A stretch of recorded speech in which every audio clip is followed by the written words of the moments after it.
Stand because I want you to see me. There are a few things I have in common with Gina, Lolo, Brigida, and Sophia Loren. We all have an unforgettable figure.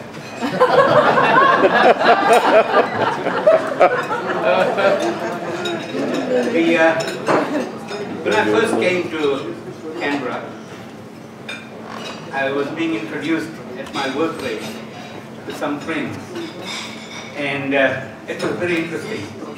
The two things were very interesting. The first thing one said, "What's your name?" And I said, "It's Kanti." He says, "Oh, I think I'll call you Charlie, it's too hard." I said, "Not in your bloody life, you will. My name's got fewer letters than yours." It's not Charlie. But the second one was perhaps the most interesting experience I've had in my life. One person who was sitting behind the desk asked me, "Are you Hindu?" I said, "Yes, I am." He said, "Oh, you're the person, you're the people who've got all those hundreds of gods, and you're the people who've got all those gods with so many arms and things all over the place." I said, "Well, yes, but in reality we have only one God. However, what are you?" And he says, I'm a Protestant." I said, "So you're not a Catholic?" He says, "No, I'm not, I'm a Protestant." I said, "How many Protestant faiths are there?" He said, "Oh, there's 200 or 300 of the damn things." I said, "There's so many Protestant faiths." I said, "But you all believe in Jesus Christ, don't you?" And he said, "Yes, of course we do. We all believe in Jesus Christ." And I said, "It's the same thing as we Hindus. We have one God, but we manifest that God in so many different ways." Would you believe it? That man was sitting behind the desk. He walked around, he shook my hands, and he hugged me, and he said, "Thank you for two things. One, you didn't lose your temper. And number two, for the first time, I'm understanding what other faiths are like. Not necessarily just his own, but other faiths. That meant not only Hinduism, that meant the Abrahamic religions and other religions and faiths that we have." But it's interesting. But I'm going back again, away from what our intellectual young law students are talking about, and talk about the experiences we've had in life. Because the question is about intergenerational experiences. I notice that we have amongst us many people who have come from the subcontinent. And perhaps the best way I can explain my experience is by talking about my experience in the subcontinental way. Firstly, when there were expressions of love that used to come amongst the Hindu or Indians or people who speak Urdu, was the best way to do that was through the movies, through Bollywood.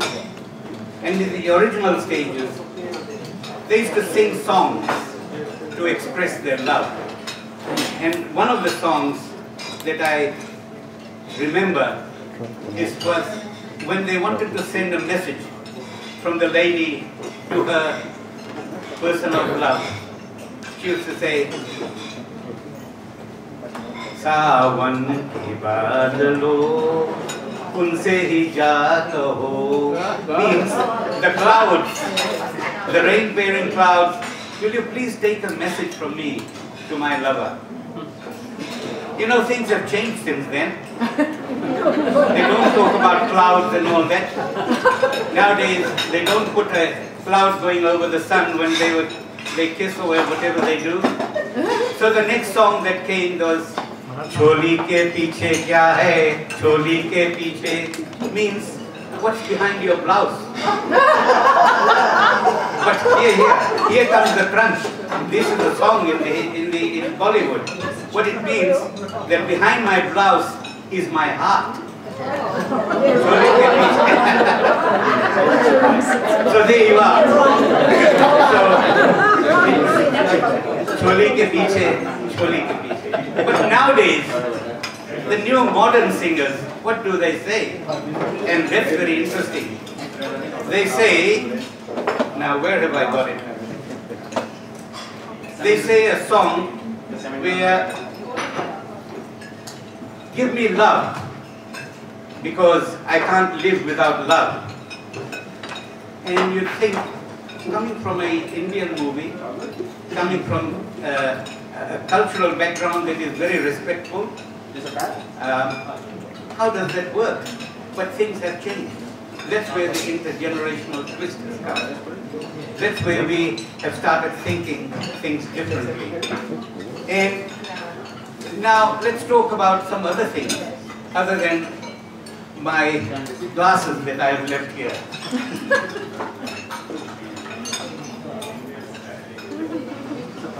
There's a movie called Mughal-e-Azam.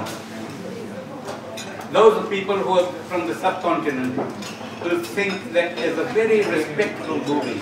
Muhammad Salim He's talking about the prince, the great leader. He's talking, and then he tells him what he expects because he is in love with an ordinary person, and he did not expect that. But what has happened since then is that songs have changed and things have changed. Now we don't have that respect. When we go to the cricket field, we say, "Very marky." Now what does that mean? Somebody who heard that, another cricketer against whom it was being said, was that you called him a monkey. But in fact, that person was swearing at his mother. So you can see things have changed. In a game like cricket, things have changed, haven't they? And in our own generation, it's no longer cricket that is a gentleman game. But then you also go to movies now. सारे कुत्ते हरामजादे मैं तुम्हें मार डालूंगा. Means you dog. You're a man of no things. I'll kill you. Nowadays, movies have changed.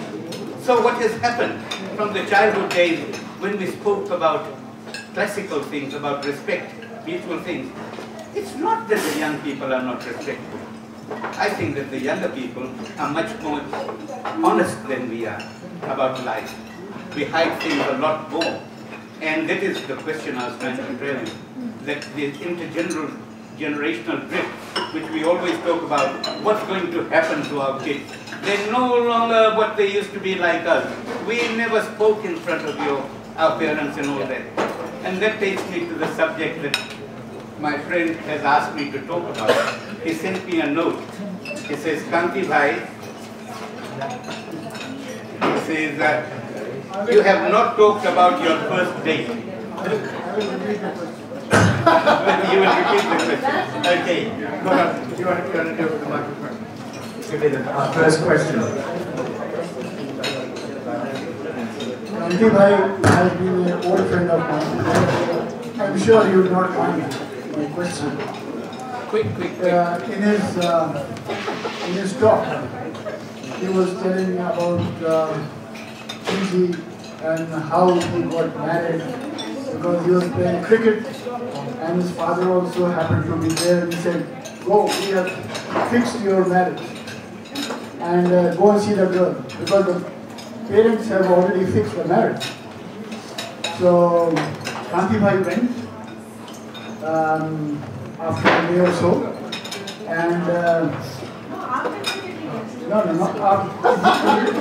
he went after a day or so, and Mrs. Kanti Jinna, who's sitting here, she was all dressed up in sari and all those things, and she was supposed to meet him for 10 minutes, 5 minutes, or 10 minutes, and the father of the bride said, "All right, you can go and talk to her for 10 minutes. Kanti bhai took her and came back after 2 hours. So that was the time how the first date was done. Now my question to Mr. Kanti Jinna is, he has been in Australia for more than four decades. And how has he left his children? How did his children get married? Did he arrange the marriage, or they found the suitors themselves? So I would like him to give his views. And what about his grandchildren? What happened to them? So that we come to know that how once the generation settled and how it was? Okay. I feel as though I'm taking too much of your time, but I will let you know what has transpired in the last 3 decades. Firstly, the story was slightly different from what has been related. We didn't get to see. We didn't get to see each other in the next few days. It took a few months before Jyoti and I got to see each other. And in the meantime, I had been identified by my younger brother. There were 2 sisters, and he said, it's that one there. And I was under the impression it was the other one for several months.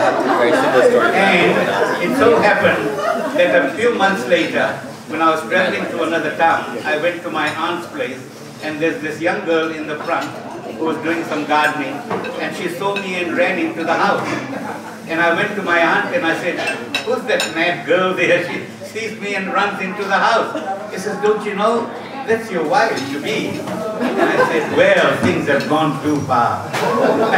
So I took my 2 friends and drove up to the town of Dandi to see who I am going to get married to.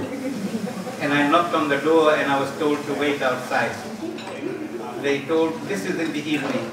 I was waiting outside for about 20 minutes, and then Jyoti came in dressed, and I was able to see her, and that's where the 10 minutes came through. However, the question is, what's happened to our children and grandchildren? We have 2, a daughter and a son. My son wanted to get married, and he wanted to get married in Fiji, and he wanted to get married. His question to me was, Father, Dad, I want to get married, but I have one condition. He asked me, I had no idea that he was going to ask me this question. I said, well, what is your question and what is your condition?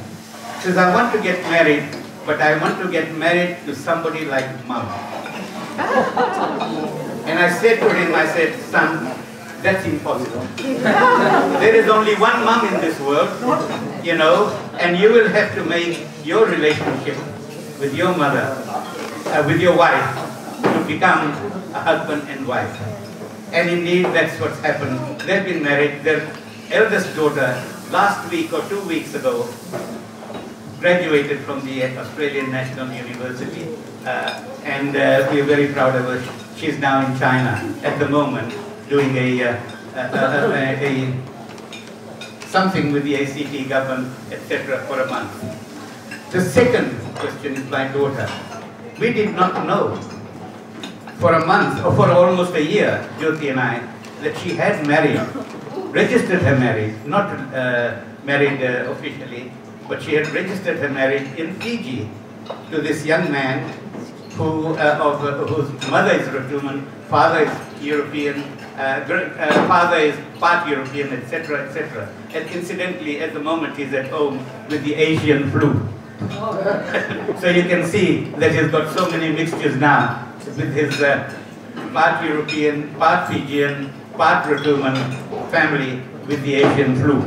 So that's the change that has taken place, the intergenerational change. We all live together in one house, but we have made ourselves accommodating to all the intergenerational changes.